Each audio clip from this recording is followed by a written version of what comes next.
Human Settlements Department has hired 24 engineers from Cuba to assist in solving water infrastructure issues in the country. Some have objected to this move. Barry Bateman is following the story for us. He joins us now live. So the department says this project will cost 60 million rand. Is that money well spent? Well, that's according to the department, Shahan. They're saying that these are much-needed skills, particularly in rural areas where it's very difficult to attract these kind of skills, given the lack of income and revenue for small municipalities. They've also pointed out, and there's a lot of controversy related to this, Shahan, people, and if you've just looked at the conversations that are being had, people questioning, well, why are we employing Cubans when we have many South Africans who are unemployed or, graduates looking for this kind of work? Well, the ministry also saying, or the department rather, saying that this is a part of a project that goes back as far as 2001, so a two-decade project of cooperation between South Africa and Cuba. And we just saw something very similar last year when Cuban doctors came to South Africa to support the COVID-19 response. But still, questions to be raised about why we still need to continue with this, given the economic climate and the cost.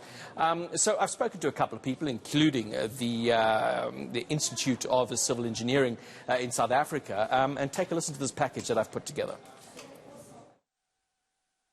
The South African government continues to cozy up to Havana, this time appointing 24 Cuban engineers to provide support on water projects locally.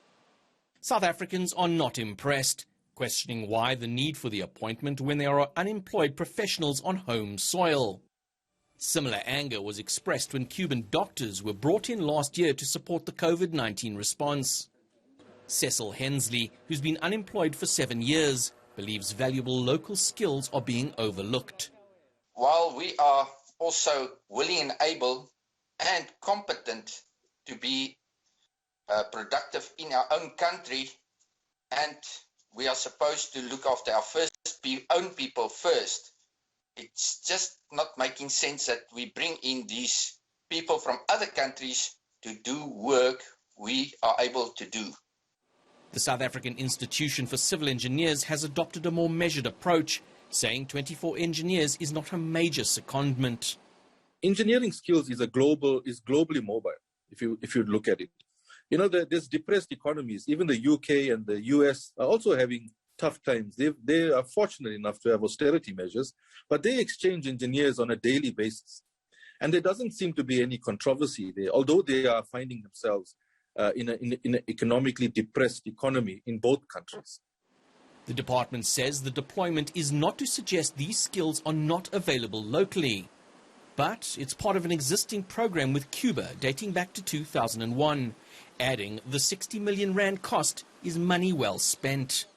This will enhance our own capacity and assisting as well, especially the municipalities in our rural and far-flung areas, where the attraction of such skills is quite a difficulty because of the lack of revenue and income. Meanwhile, lobby group AfriForum has written to Water and Sanitation Minister Lindiwe Sisulu, asking her to provide details of the qualification and experience of the engineers. They also want a list of the problems they're here to fix. Barry Bateman, Johannesburg.